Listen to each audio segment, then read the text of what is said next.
What's going on, guys? In today's video, we're going to be covering and reviewing the Essential phone.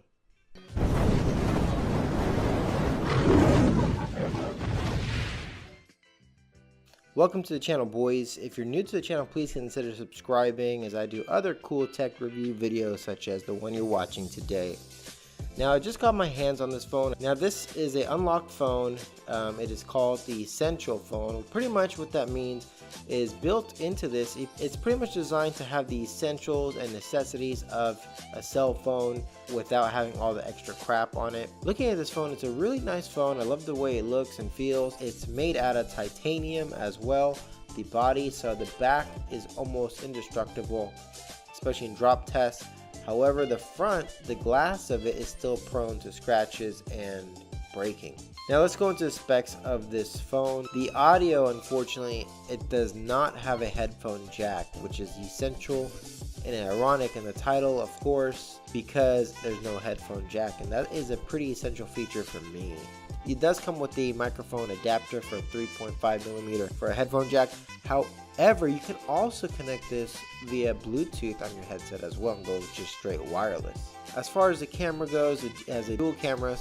Sensor is a 12 megapixel fisheye camera with the lens aperture of f1.8. The field of view is 210 degrees on both sides. The video resolution on this bad boy, you can get up to 3840 by 1920 at 30 frames per second. Nothing above that. It does offer quick charge, super fast USB charge on the battery. This thing is crazy as far as how fast it charges and how long this thing can last for. I can honestly go a whole day without charging this phone or needing to charge it. The actual build of the phone, like I was mentioning, is made out of titanium. For the price of this phone, you can't really beat it. It's a really awesome phone. I actually really want to stick with this, but there's a couple of things that is making me move on from it.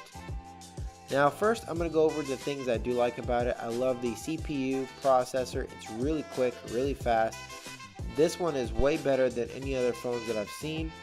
Everything is so quick, smooth, interactive. There's very minimal delay time, as well as the phone coming in stock. It's got very minimal to none bloatware. Like, there's literally nothing extra on this phone when you get it. You just have the essential apps. Now, that's pretty much it about this phone as far as what I like. It's just what it's called. It's the essentials. Everything that a Android is supposed to do, it exceeds really well. I can't really complain about this phone.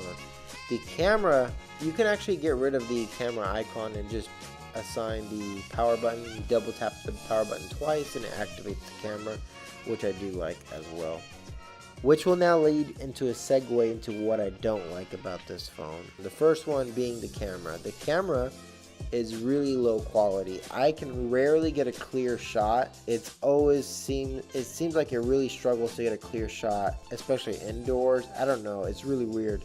So far, I haven't been impressed at all with the camera on this thing at all. From the selfie mode to the standard front facing camera, it just has a really hard time of doing anything, taking any pictures. So with this phone, it really feels like I really don't want to take any pictures like with this. Like, as you can see, some of these images I'll try to pop up, they're really dark and they're really blurry, and this is at a properly lit indoor restaurant. Some of them are just in the office, and it just does a really bad job as far as taking clear pictures, especially with all the different competition on phones out there. The biggest, I think, headache to me is the lack of headphone jack onto this device and the camera. If it wasn't for those two things, I think I would be completely happy and satisfied with this phone.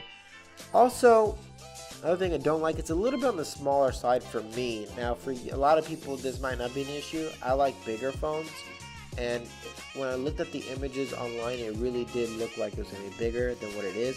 When I first got the box, I was really shocked. I was like, wow, this is small. However, most people like small phones, but for me, it's not something I like.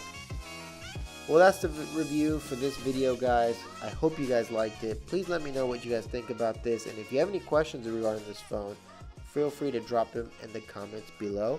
As always, link to the phone in the description below. Again, this is an unlocked phone, so you could just pop in your SIM card and you're good to go.